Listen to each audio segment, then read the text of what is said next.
जो प्रारंभिक स्तर की आत्माएं हैं या फिर जो ऊंचे स्तर की आत्माएं हैं, सबकी जो अनुभव है वो अलग अलग होते हैं और जो कुछ वो देखते हैं उसके प्रति उनकी प्रतिक्रियाएं भी अलग अलग होती हैं।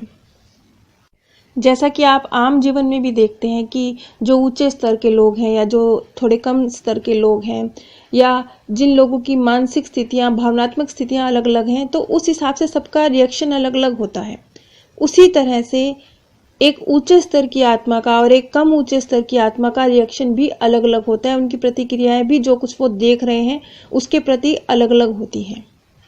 और बहुत सारे केस जो ऊंची आत्माओं के साथ अक्सर होते हैं कि आत्मा जितने ऊंचे दर्जे की होती है उतना उसका आकर्षण बहुत अधिक इस चीज की तरफ नहीं होता कि वो अपने प्रियजनों से मिले। ऐसा नहीं है। अब इस बात का मतलब ये हरगिज नहीं है कि उच्च स्तर की आत्माएं क्या अपने प्रियजनों से प्रेम नहीं करती, वो बहुत प्रेम करती हैं, लेकिन वो मोहग्रसित नहीं होती। इस वजह से उनके अंदर इस चीज का कंपैरेटिवली प्रारंभिक स्तर की जो बिगिनिंग की आत्माएं हैं उनकी तुलना में इस चीज का आकर्षण थोड़ा कम होता है।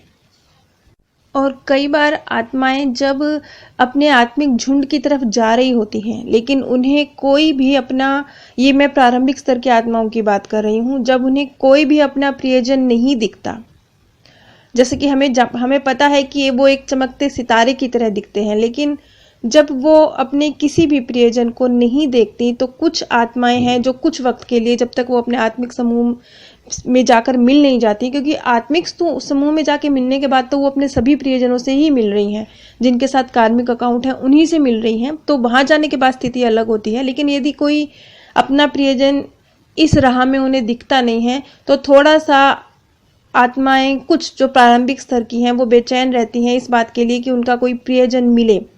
और जो अक्सर इस राह में चलते हुए जो प्रियजन मिलते हैं वो पिता या आपका जीवन साथी या आपकी माता, जो बहुत क्लोज वन है आपके, वो आपके साथ होते हैं। मार्गदर्शक तो आपके साथ होते ही हैं, इसके साथ साथ वो भी आपके साथ होते हैं जो बहुत करीबी हैं आपके वो। अब एक आत्मा का स्वागत कैसे होता है?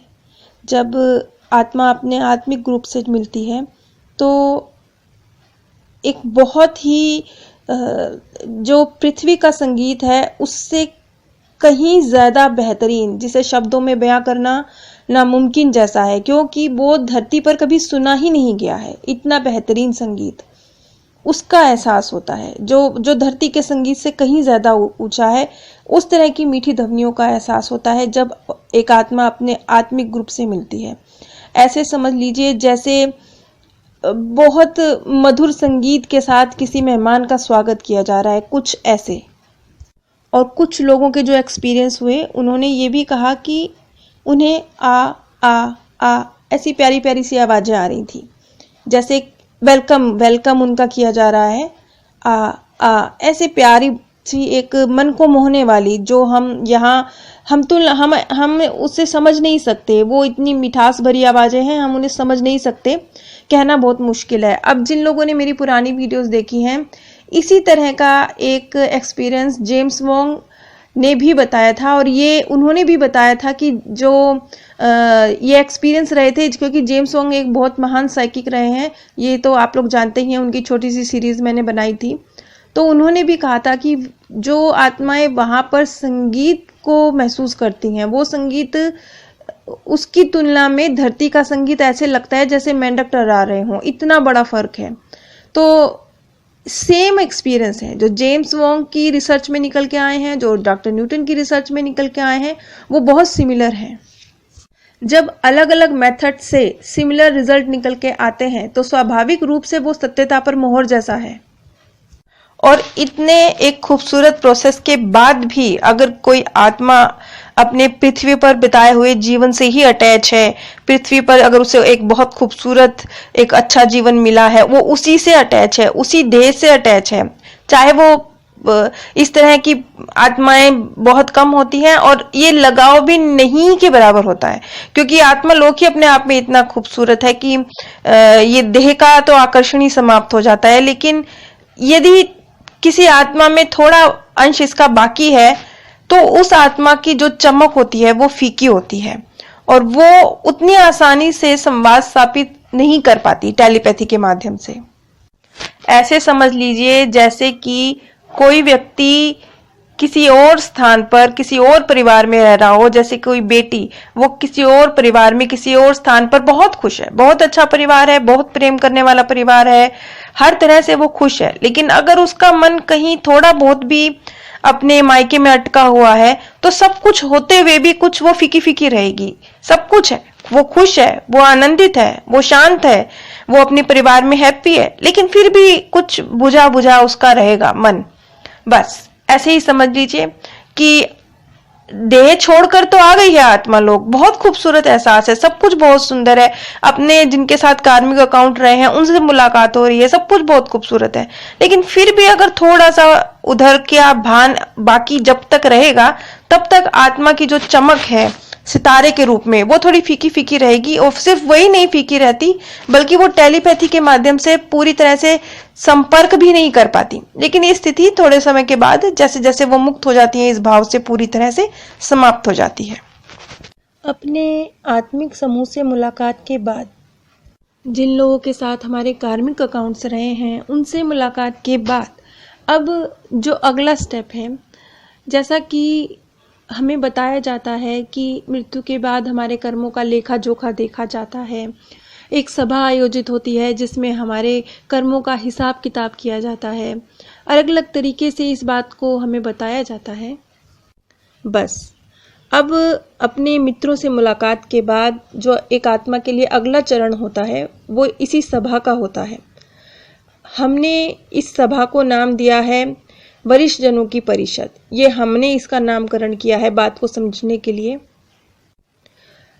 अब आप इसे न्यायालय कह लीजिए, न्यायाधीश कह लीजिए, लेकिन ये शब्द थोड़े सही नहीं हैं। क्यों सही नहीं है? क्योंकि न्यायालय, न्यायाधीश ये शब्द कोई बहुत हमें सुंदर एहसास नहीं कराते, क्योंकि जब हम इस शब्द का यूज़ करते हैं तो हमें लगता है कि अच्छा जैसे धरती पर न्यायालय होते हैं, न्यायाधीश होते हैं, क्या कुछ ऐसा? नहीं, वैसा बिल्कुल नहीं है। इसलिए यहाँ कहने को तो न्यायालय या न्यायाधीश शब्द का इस्तेमाल किया जा सकता है क्योंकि स्थिति कुछ वैसी ही है, मूल्यांकन हो रहा है आपके कर्मों का, लेकिन फिर भी ये शब्द इस्तेमाल करना सही नहीं है क्योंकि छवि अलग बनेगी। आप सोचेंगे कि शायद ये जैसे धरती पर है वैसे होता है, नहीं वैसे नहीं होता है, क्योंकि वो चाहे न्यायकारी हैं हमारे गुरुजन, लेकिन वो बहुत सौम्य है। और क्यों नहीं होंगे? वो ऊंचे दर्जे की आत्माएं हैं। कौन सी आत्माएं? जो 5वें दर्जे से भी ऊंची हैं, ये उस दर्जे की आत्माएं हैं। तो वो उनमें सौम्यता कैसे नहीं होगी? उनमें प्रेम भाव कैसे नहीं होगा? आप खुद सोचिए। तो वैसे तो न्यायालय ही कह सकते हैं क्योंकि स्थिति वैसी है, लेकिन फिर भी न्यायालय, न्यायाधीश ना कहते हुए हम इसे वरिष्ठ गुरुजनों का परिषद इस नाम से पुकारेंगे क्योंकि बहुत ममतामयी सा एक वातावरण है, बहुत प्रेममयी सा एक वातावरण है।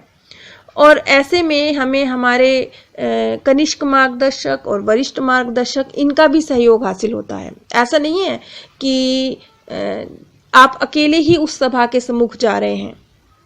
जैसा कि हमें पता है कि वरिष्ठ मार्गदर्शक और कनिष्ठ मार्गदर्शक ये हमारे न सिर्फ इस जन्म के, कई जन्मों के राज से वाकिफ हैं।